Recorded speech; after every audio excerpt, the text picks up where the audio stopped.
حضرت سلیمان علیہ السلام کا واقعہ۔ حضرت سلیمان علیہ السلام نہر کے کنارے بیٹھے ہوئے تھے کہ ان کی نگاہ ایک چونٹی پر پڑی جو گیہوں کا ایک دانہ لیے نہر کی طرف جا رہی تھی۔ حضرت سلیمان علیہ السلام اس کو بہت غور سے دیکھنے لگے۔ جب چونٹی پانی کے قریب پہنچی تو اچانک ایک مینڈک نے اپنا سر پانی سے نکالا اور اپنا منہ کھولا تو یہ چونٹی اپنے دانہ کے ساتھ اس کے منہ میں چلی گئی۔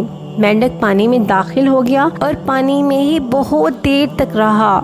حضرت سلیمان علیہ السلام اس کو بہت غور سے دیکھتے رہے۔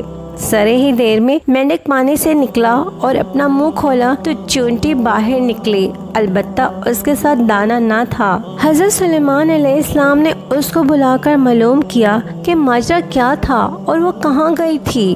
اس نے بتایا کہ اللہ کے نبی، آپ پر جو نہر کی تہہ میں ایک بڑا کھوکھلا پتھر دیکھ رہے ہیں، اس کے اندر بہت سے اندھے کیڑے مکوڑے ہیں۔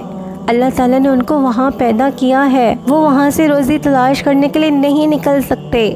اللہ تعالیٰ نے مجھے ان کی روزی کا وکیل بنایا ہے، میں ان کی روزی کو اٹھا کر لے جاتی ہوں اور اللہ نے اس مینڈک کو میرے لیے مسخر کیا ہے تاکہ وہ مجھے لے کر جائے۔ اس کے منہ میں ہونے کی وجہ سے پانی مجھے نقصان نہیں پہنچاتا، وہ اپنا منہ بند پتھر کے سوراخ کے سامنے کھول دیتا ہے، میں اس میں داخل ہو جاتی ہوں۔ جب میں اس کی روزی اس تک پہنچا کر پتھر کے سوراخ سے اس کے منہ تک آتی ہوں تو مینڈک مجھے منہ سے باہر نکال دیتا ہے۔ حضرت سلیمان علیہ السلام نے پوچھا، کیا تو نے ان کیڑوں کی کسی تسبیح کو سنا؟ چونٹی نے بتایا، ہاں، وہ سب کہتے ہیں، اے وہ ذات جو مجھے اس گہرے پانی کے اندر بھی نہیں بھولتا۔ قصص سورہ انبیاء۔ اللہ تعالیٰ اپنی مخلوق، اپنے بندوں سے بہت محبت کرتا ہے۔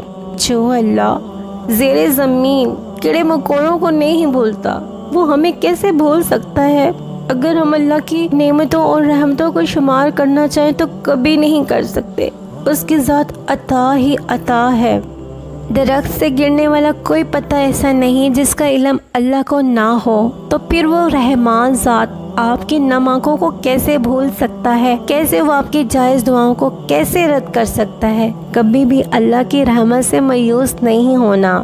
اگر مصیبتیں آئی ہیں، پریشانیاں ہیں، آزمائشیں ہیں تو اللہ کی ذات پہ بھروسہ رکھیں۔ غموں کے بوجھ تلے دبے دکھوں کے ملبے کو دل سے ہٹا کر خود پر غور کریں اور سوچیں کہ ہماری تخلیق کیسے تھی، ہم کیا تھے، ہمارا انجام کیا ہے۔ وہ اپنے بندوں کو آزماتا ہے لیکن کبھی تنہا نہیں چھوڑتا۔ اس رب کی ذات پر اس بات کے ساتھ بھروسہ رکھیں کہ وہ آپ کو کبھی ضائع نہیں کرے گا۔ وہ تھامنے والا اور کارساز ہے۔ وہ چاہے تو بیج کو سیراب کوئی نہ بھی کرے تو پودا اور پودے سے درخت میں بدل دیتا ہے اور اس درخت کو پھل لگاتا ہے اور لوگ اس سے مستفید ہوتے ہیں۔ اور اگر اللہ نہ چاہے تو ایک مالی بھلے زمین میں بیج ڈالنے کے بعد جتنی محنت کر لے، اس کی حفاظت نگرانی کر لے، اس بیج سے پودا بھی نہیں بن سکتا۔ اللہ کا سہارا سب سے مضبوط سہارا ہے۔ اللہ کی ذات پہ بھروسہ رکھیں، اس کی رضا میں راضی ہو جائیں، وہ آپ کو سب سے بے نیاز کر کے اپنا کر لے گا۔ اللہ کی رحمت سے کبھی نا امید نہیں ہوں، صبر سے آگے بھی صبر کریں، بے شک اللہ صبر کرنے والوں کے ساتھ ہے، اور یقین رکھیں کہ بے شک ہر مشکل کے ساتھ آسانی ہے۔ اللہ تعالی ہماری تمام مشکلات کو دور کرے اور ہماری زندگی میں آسانیاں پیدا فرمائے، آمین۔